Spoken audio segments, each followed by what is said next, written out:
number. That's what matters. All right, everybody, welcome. I think we maybe it was a dictatorial choice, not a decision, but I decided today's an anniversary. It's episode 19 of the B2B Growth Lab. So our anniversaries are prime numbers, I guess. And today we're talking about the sync between marketing and sales. I love the subtitle for this one. It's Ending Handoff Turf Wars. Oh.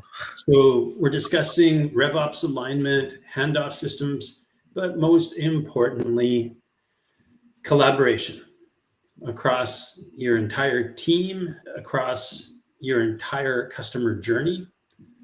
And that's because the number one reason that leads go to waste is really broken handoffs, having your marketing and your sales living in these fractured silos in departments that don't talk to each other, in different states, or maybe the way you're set up, different countries where they don't even speak the same language. No, it's your fault. No, it's your fault. No, it's your fault. That's not you don't understand the ICP. I get it. You don't. Right. You don't know who the ICP is. Exactly. Our targets because the marketing was garbage. The marketing was garbage because we didn't have voice for the customer. Yep. So I think this is going to be a good morass. I think we're going to dig into some stuff, but unclear ownership, inconsistent definition, siloed processes are all to blame besides it being their fault. Right. And that's, I think, how we make it how it's our fault. And so we want to talk about building a system where marketing and sales work together. Maybe in tandem, like the two pedals on a bike, they don't push down at the exact same time, but they both move the machine forward at the same goal.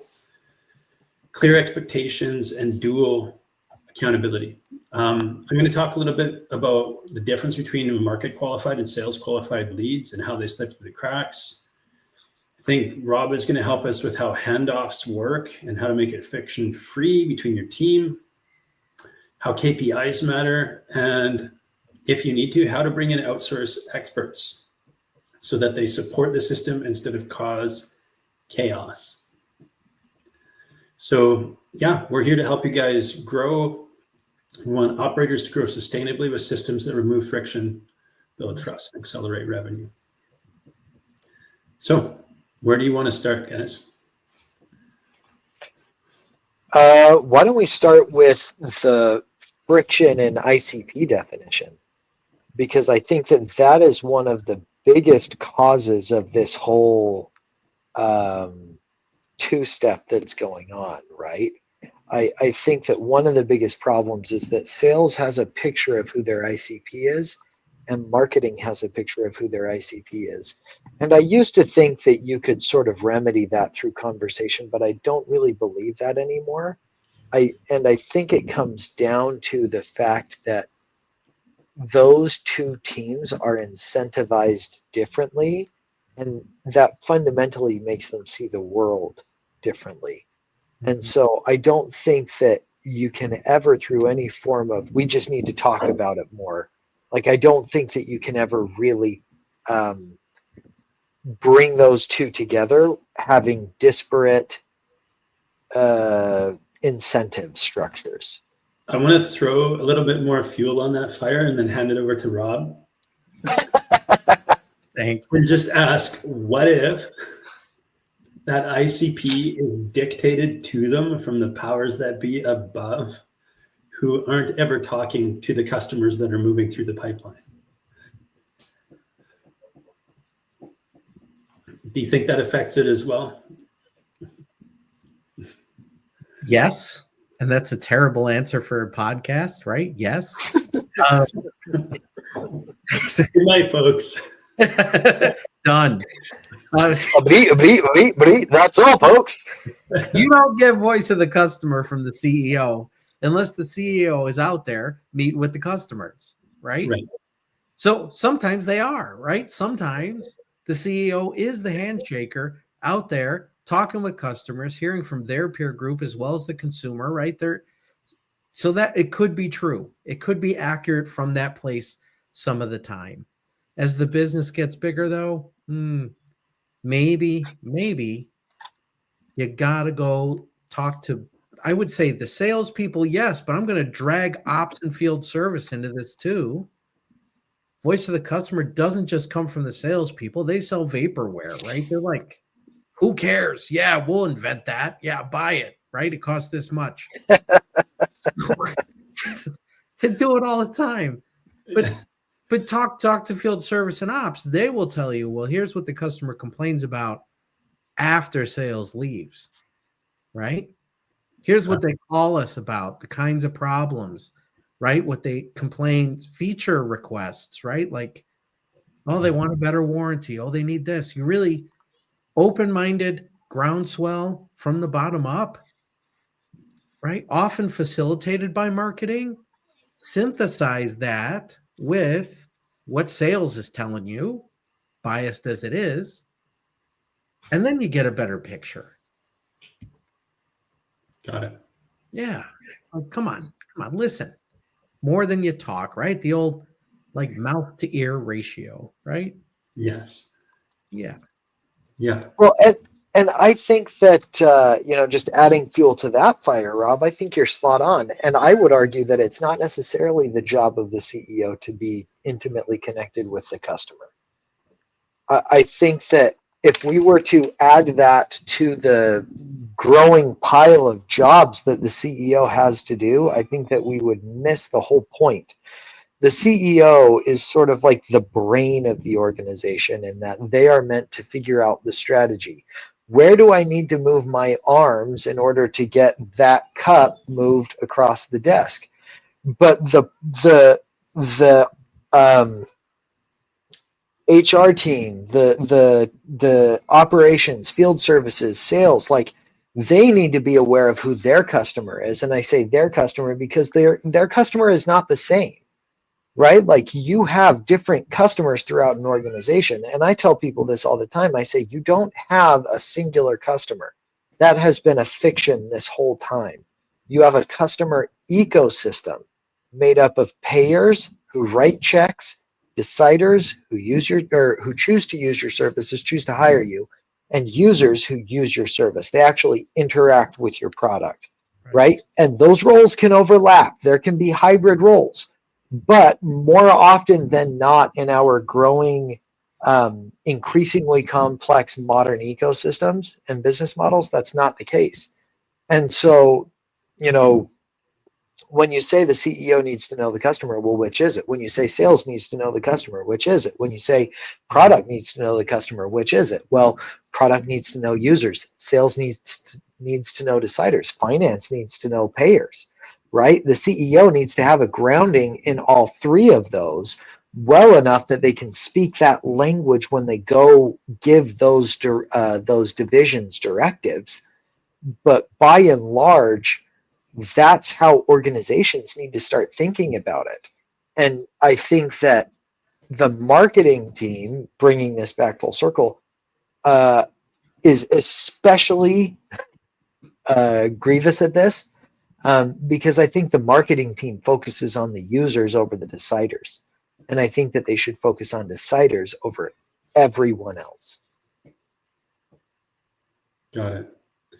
So thinking about the front end, like from lead to conversion to sale, then it could be more of the responsibility of the marketer to help the lead convert by giving them the ability to make a informed decision through the steps along the process.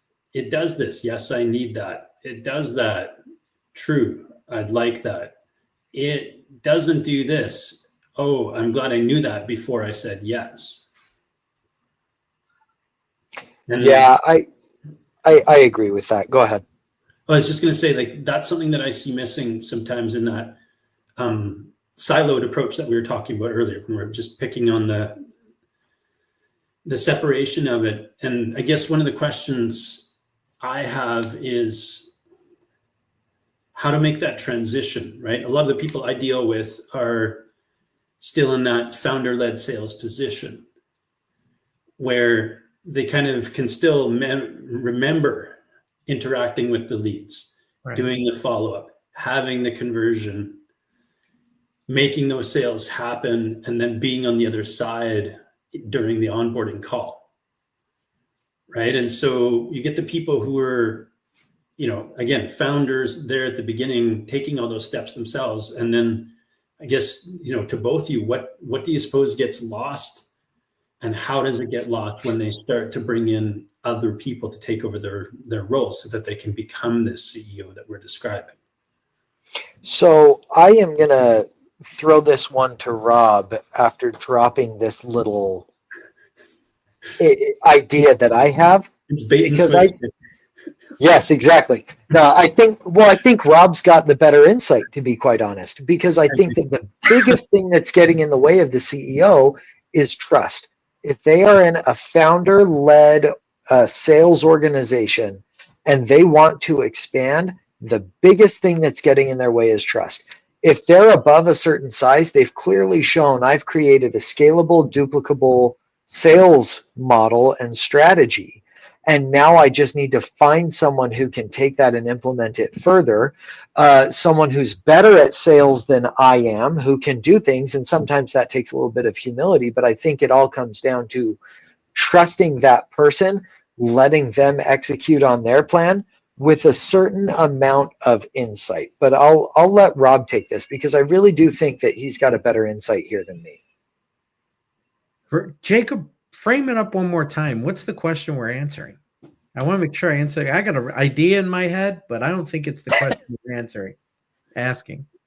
So just with the size of businesses that I'm working with most of the time, right? And it's top of mind for me because I was having a conversation earlier today with my guy who's there to make sure that the sales happen.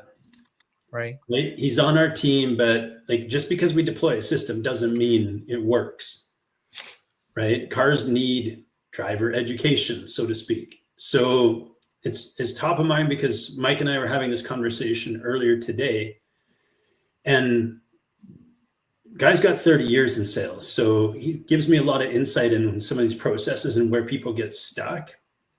And what seems to be showing up in this one situation is you've got that classic example of the founder has everything in their head, and it's this unconscious competency because they've been at it for so long.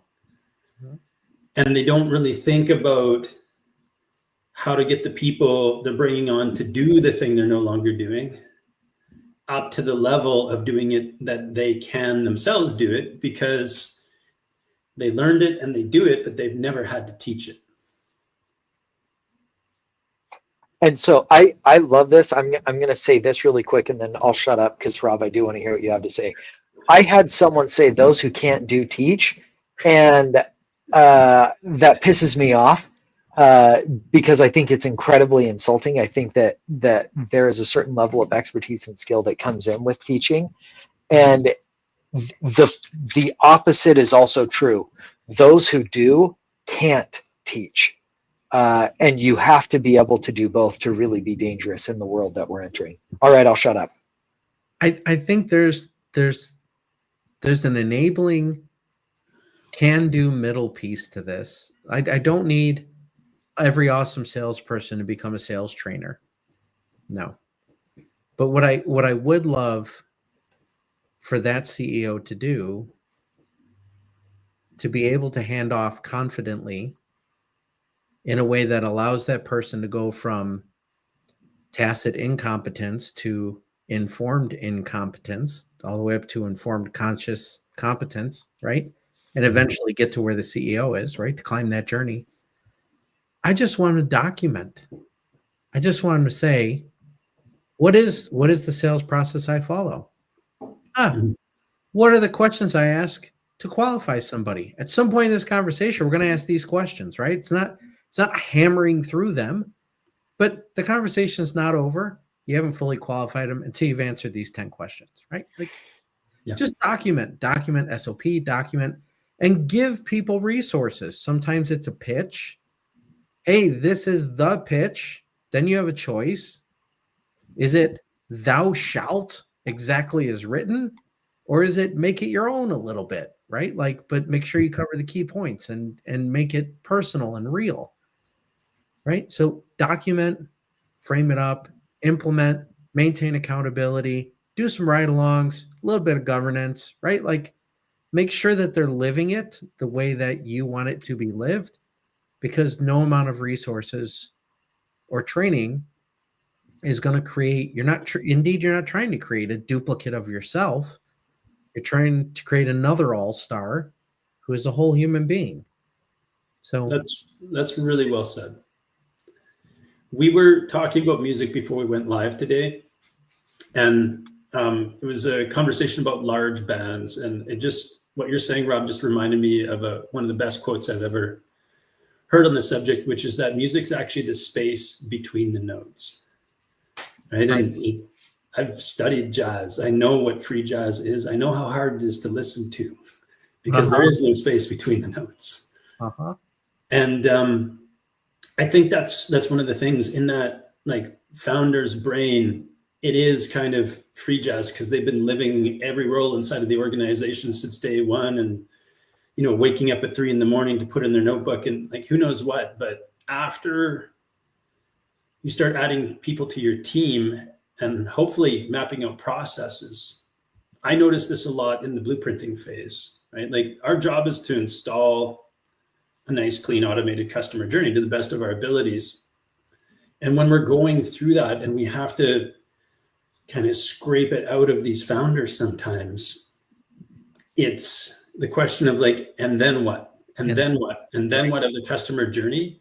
And then we have to circle back and go, and how did you get them there? And how did you get them there? Because the system is useless. It's like stairs that don't have the vertical piece in between, right? Like, all those flat pieces are going to collapse on each other if you put weight on them. You need the, like, step and the spacer, and the step and the spacer. And I would add on to that you also need to recognize that there is a distance that is created between your expectation or your perception of how the sales work as a founder and how sales actually work as the size of the organization increases. So there's a distance between your understanding of the customer and what the customer is actually saying they want and need as the company gets larger and larger and larger. And I think that one of the things that founders have a really hard time with is, one, accepting that that is true, and two, accepting that that's okay and they can let go and trust their team is doing that legwork, or hiring competent people, outside contractors like ourselves, to come in and do that work for them. Does the customer change? It can. As the company scales, right? Like, absolutely it does. Sure. Yeah. And so that might be another thing too, right? Is they're holding on to a legacy of the customer based on, 5 years ago when I started this thing. Well, and this is a big problem. This is a really big problem, because your early adopter is going to look very different from your widespread adopter, which is also going to look different from your laggard. And if you make all of your marketing and all of your product about that early adopter, and you think, oh, I've got product market fit now because I'm 7 figures, I've got all of these early adopters, I've got this percentage of market share. Yeah, no, you're going to be completely off base here, because the fact of the matter is that early adopters are very much exploratory. The pain is so intense for them that they are willing to take the slings and arrows of outrageous tech incompetence to work with you just to get some alleviation of the pain, not solving the pain, just alleviating the pain. But your widespread adopter is not going to put up with that crap, right? They're saying, I want it to work first time, I want it to work every time. And if you're going out and you're building a sales organization, there was a company here in Utah called Domo that did this. And a lot of tech companies, a lot of SaaS companies do this. They get around 7 figures. They think, oh, I've got product market fit. They bring in a bunch of sales bros you know, who played baseball in high school. I don't know why, but it's the baseball sales bros. They come out and they just go, and they will sell like crazy. And who cares if our customer churn rate is 25% as long as our sales rate is 40%, right? And they will go and go and go. And the problem is that eventually that churn and burn strategy will come up and bite you in the ass. And that's exactly what's happened to Domo. They're a $500 million company. Their customer retention is around 78%. Last I checked, it was around 78%. And they can't figure out how to turn it around. They're trying pricing strategies. They're trying all of this stuff to fix their customer retention problem for their software, their business intelligence software. Well, how about you go and talk to your customers and realize and accept that you didn't have product market fit, and you've got to go and reinvest, go understand what it is your customers need, and then build that. All right, I'm off my soapbox. We're having fun today. It's a good conversation. So one of the principles that I learned is do this one thing and do it exceptionally well till you hit 10 million. And then consider adding a secondary product, another service, in addition to, besides, other than. And I think that makes a lot of sense, because until then, what I'm starting to see now anyway, as we're deploying this stuff more, is you don't have the actual data to measure choices before that. There's not enough of a team, for example, even to be like, did that person make the right move or the wrong move? Right? Was it the right move or the wrong move? And so one of the things that I continue to remain really curious about is how so many people have that first round of success by completely winging it. Right? Like you'll see these companies stand up from like 1 or 2 people or 5 to the first 10. And it's just like, it's like how, like watching babies, right? Like that hands on the couch. And it's like, how did they even get up other than their tenacity to do it? But that's not walking yet. We live in I think this is a characteristic of the society we live in, right? It's the GoFundMe society we live in,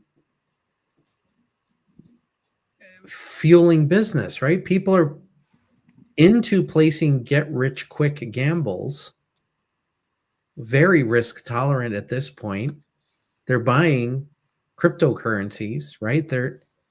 So this just, well, yeah, I'll bet on this idea, right?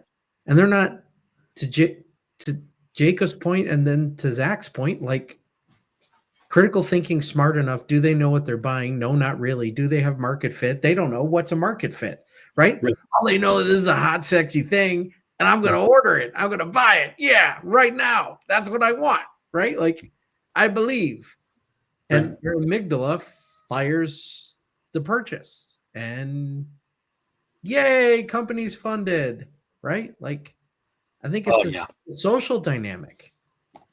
Well, and there's the whole social dynamic around being an entrepreneur seems sexy, but the reality is far from that. And then you have the dynamic of the glamour that we give around shows like Shark Tank, right? That are called Shark Tank for a reason. The deals are extremely predatory for these entrepreneurs.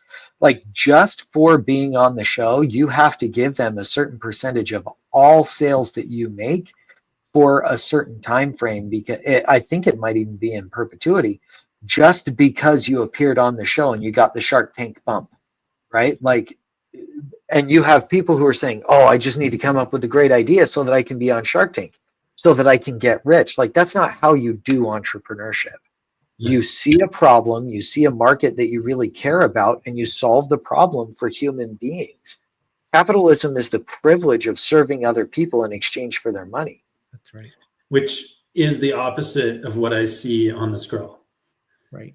I was speaking to somebody else today in a meeting earlier, and he's, spent some time in the trenches, and he was reflecting on that in terms of what do you call himself? A pariah. He was brought into an incubator space and was quite critical of the whole have an idea, fund it, then launch it and see if it happens, as being a little dysfunctional. And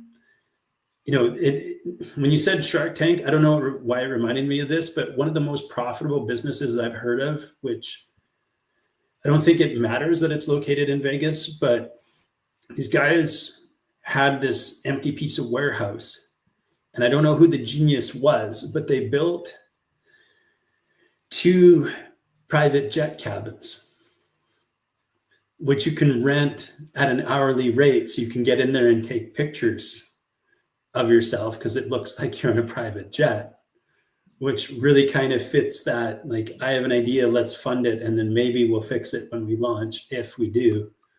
Or I'm an influencer. Look at me. I'm so glamorous. I'm flying on private jets. All show, no go. Yeah. Right. It's just show. Yeah. Yeah. And I think it seemed to be a thing in the incubator space in some scenarios, right? I mean, obviously there's some legit incubators out there turning out real profitable machines that serve people, but. Yeah. Well, and I think, kind of bringing this back to this idea of solving the logjam between marketing and sales, this brings up another interesting conundrum, because if you are in the incubator space, it's actually really easy to confuse product market fit, because when you're in an incubator, it's all in the family. Right. We got to keep these sales in the family. Right. And so if 50% of your sales are from businesses in the incubator, who are getting funded, it's like, well, I think I have product market fit. No, you don't have product market fit. What you have is it's all in the family. You have a money laundering scheme. That's what you have. It's like medieval travel, right? Like, everybody in the village that I'm from are extremely attractive. How do you know? I don't. We've never gone to the village next door, ever. Right. Right. And so I think that, sort of bringing this full circle, I think marketing needs to, just calling balls and strikes here, I think that marketing today, particularly in the tech space, needs to get really clear on who the deciders are and focus their marketing on those deciders, right? Focus on who can and cannot say yes to buying your product, and then get them into a call with sales, because that's who sales needs to be talking to. But a lot of times they focus on, oh, look at our product, it's so great, it'll solve these problems for you. That's speaking to users. And sales can't close users. And I said I would do this earlier, but now Zach's done it. For those of you who just heard that, that's the difference between a market qualified lead and a sales qualified lead, which may not be the same lead, right? Maybe 2 completely different people inside of the same organization, because the person who sees the scroll stopping ad and the powerful hook and clicks through with the, I'm going to book the first call form, is interested in the shiny side of the thing. And like, what it actually does is where the decider is making a decision to buy. Yes.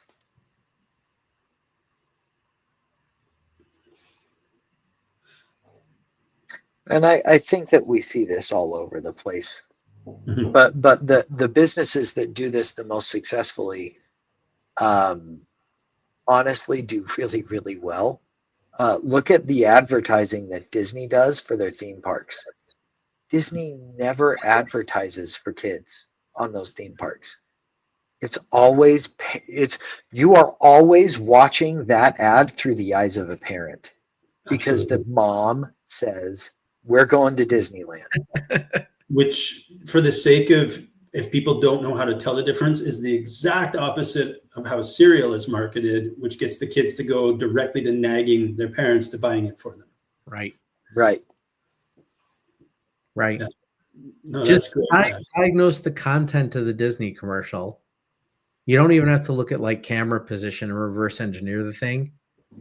They're showing alcohol consumption. They're showing like dancing at night. That's not what 8-year-olds are doing. Yeah. That's it's both the content and the way it's portrayed. Sleeping Beauty's Right. gone to bed already. The parents. Right. Well, and what they're showing is they're showing these kids with great big smiles on their face. They're meeting Minnie, and oh my goodness, it's so exciting. She's meeting Minnie for the first time, and like it's all these magical moments. But when you get to Disney, what's the reality? Sweaty lines and despair. That's the reality. Yeah, they're selling happiness. They're selling freedom. They're selling party and fun and joy. They're Right. selling a magical memory that you will always remember. Yeah. That's what they're selling.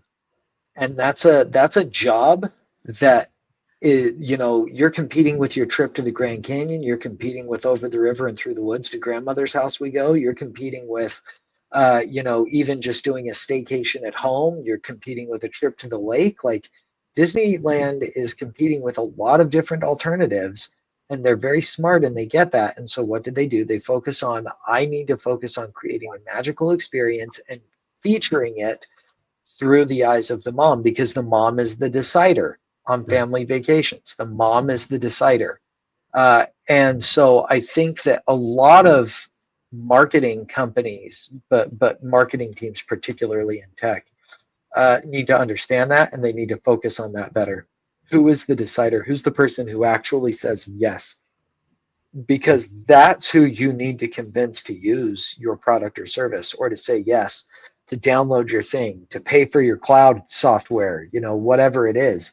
That's who you need to actually get on the call with sales. Like I said, that's the sales qualified lead.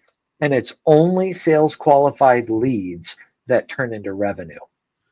Absolutely. And to restate it in a different way, start focusing on outcomes instead of just hammering features and benefits all day long. Nobody buys features and benefits. They buy their own selfish outcomes, right? Yeah. Come on. Yeah. Absolutely. Cure the pain. Cure the pain. Let's go. I completely agree with that. And I think on top of this, going back to the incentives, this is the biggest problem. Because what are we measuring marketing teams against? What are we measuring marketing teams against? We're measuring them against views. We're measuring them against, appointments set. We're measuring them against all of these other things. What are we measuring sales against? Closed deals. Right. Closed deals. So what is marketing incentivized to do? Beef up the views, beef up the appointments. And what is sales incentivized to do? Close deals, right? So you're getting worse leads through your pipeline. Sales is closing worse leads, so you have a higher customer churn rate. And that impacts how your board looks at you, how they view the product. That impacts whether or not you get further investment, right? Like there are all of these trickle down effects that come from that misalignment of incentive. And I blame marketing for this, because marketing does a really good job at saying, connecting the dots and saying, well, if I get this many views, then I can show it'll lead to a sale. If I get this many, likes, it'll lead to a sale. If I get this many appointments, it'll lead to a sale. They're really good at showing that connective tissue and making things. I have a former life as a data scientist, and what we say is you can torture the data and make it scream whatever you want. And marketing is really, really good at that. Yep. At the end of the day, marketing's job is to drive sales, just like sales' job is to drive sales. They just do it in a slightly different way. And think of the impact of the culture, right? Because you get post-transaction a whole bunch of resentful people,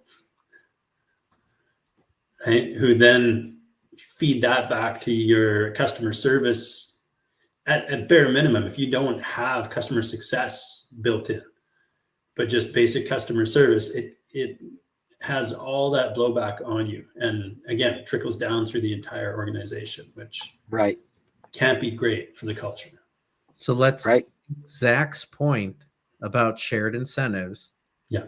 and spread that out to the entire enterprise, some portion of everyone's comp in some form should be based on top line revenue and profitability, right? Right. Like your overall, everyone should be pulling for the customer to win, for sales to serve, to do the best job on the customer service call, to do the best marketing we can, right? Like, Yeah. it's the more you tie compensation to the actual business outcome in a clear way, the more alignment you get between departments, behaviors will correct, right? Right. It's like you want to feed your pre-transaction funnel with retention bonuses. Right. Yeah. Well, and it's interesting. I had a mentor who was practically in love with Ken Iverson from Nucor. He read his book. He actually went and toured a Nucor plant with Ken Iverson. And one of the things they talked about is they said, we'll have a line out the door for people to apply here. We will have them chase our own guys. We don't have to do it. Our own team will chase union reps out of the door. And why? Because our incentive structure is so good. We incentivize them to keep the plant clean, to keep it free of accidents, to turn over and get things moving again, because of exactly what you both said. They are paid based off of top line and bottom line. And that means, hey, if throughput slows, that's coming out of my paycheck. Right. Got it. Right. Brilliant. And some will whine, oh, I'm not in sales, I can't directly impact that, right? HR would whine like that, right? Accounting would whine like that. Are you on the ship or are you not on the ship? What can you do to contribute to that? What can you do to make sure the report is accurate, accounting, to make sure we're paying everyone accurately? What can you do policy-wise to enforce spending limits and expense? How do you help? Grab an oar, right? Yes. So I love that. Yeah. Go ahead. Oh, I'm listening. I'm waiting for Well, it. so you can't really see it very well, but back behind me, I have a flag right here from American history. It says, "Don't give up the ship." And in the War of 1812, the United States had 6 frigates. One of those frigates was involved with an engagement against the British outside of Boston Harbor. The battle lasted approximately 15 minutes. The Americans were decimated. And as the captain is laying bleeding out on the deck, he says, "Don't give up the ship. Fight her till she sinks." What do the Americans do? They promptly give up. And that guy, they end up being made prisoners of war in Canada. But that guy had a friend. He had a friend who was an admiral, and he fought at the Battle of Lake Erie against the British, and he flew that flag. And the thing that's interesting, his name's Admiral Hazard Perry. And one of the things that's interesting is he had his flagship. The British shot the flagship out from under him. He, the chaplain, and the medical officer were the last 3 men on the deck firing the cannon. He takes his flag down, transfers it to another ship, and proceeds to beat the crap out of the British at the Battle of Lake Erie, which was a turning point in the War of 1812, right? So even though you're just a customer success rep, guess what? When I was a customer success rep, I reduced outstanding accounts receivable by 53%. Right. And you can too. And You can be the chaplain. You can be the medical officer on the deck of the sinking ship, firing the cannon at the British ship, sinking another and another and another until you transfer decks or transfer ships and you win the battle, right? Don't give up the ship. Every single person has a critical role to play. Every cell in the human body is vital to your success. If you get skin cancer, doesn't matter how small it is, if it's left to fester, it will kill you every bit as much as brain cancer will. Right. Every person matters on this team. Oh, that's brilliant. Absolutely brilliant. All right. As we start wrapping it up here, are there any other summaries, final thoughts? I mean, for me, that market qualified, sales qualified lead, the thing that brings them together is conversion. And in my opinion, if you're not talking to both the marketing and sales departments, and at least in this process of automation alone, thinking about having a conversion department, you're missing out. And that's just pre-transaction stuff. And then there's all the super important stuff that we discussed, probably the thing that makes or breaks your bottom line and has your business, 10x or plateau or fail, is everything that happens after that transaction anyway. Anything you guys want to add or just leave the audience with? I want to go to the cultural dimension here. Thank you. Where do you get the voice of the customer? Where do you get the input? How do you make sure every person who has an OR feels like they have an OR, right? Yeah. Right.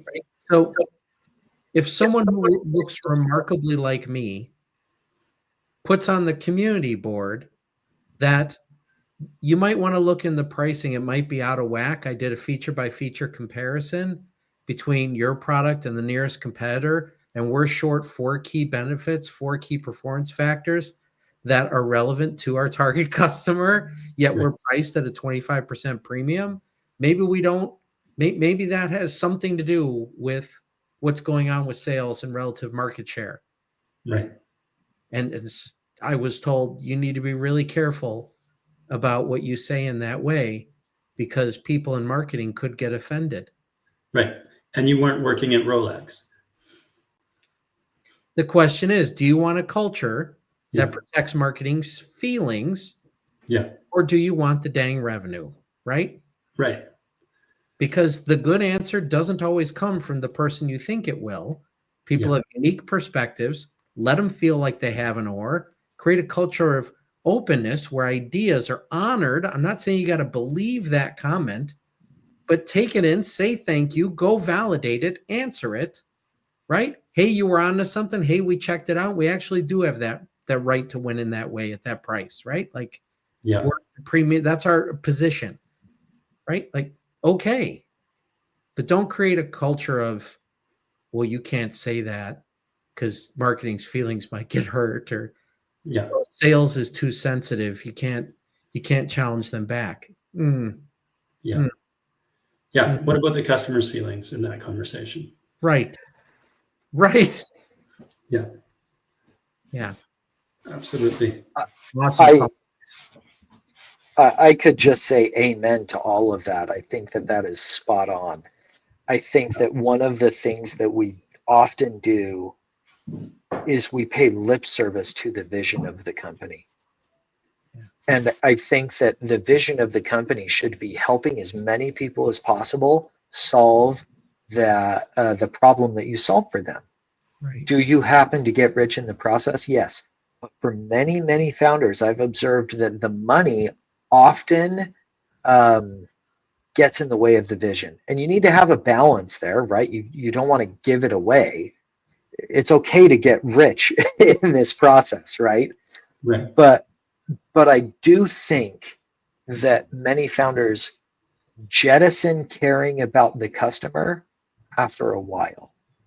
And I think that at the end of the day, if my goal is to help as many people solve the problem as possible, then I would want to make sure that my marketing team is aligned and incentivized and bringing my sales team the right kind of leads so that the sales team can close those leads in a way that's going to get those people to stick around so that they can actually have their lives changed for the better. So they're not throwing the fulfillment team under the bus. Right. Well, and it's if we're putting our customer front and center, if we really claim to be customer centric, then it's so that those people can get the biggest benefit possible from that fulfillment team, right? Don't set people up for failure like you're talking about. And that includes both your customer success team, your fulfillment team, and your customer themselves.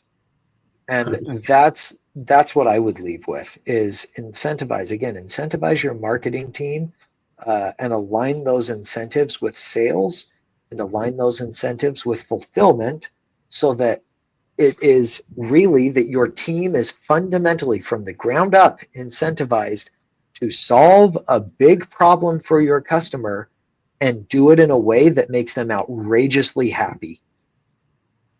That's how you succeed in business. Absolutely. And that encapsulates it really well, because that's both the RevOps alignment and the collaboration, right, across every step of the customer journey. Yeah, absolutely. Well, thank you both for being here. There was some good fiery moments today. I like it when people get rubbed. It shows you care about the stuff. And yeah, for those of you who are watching, we appreciate your thoughts, ideas, feedback, etc. Anything that you have to say is helping other people too. So thank you very much for that. Okay.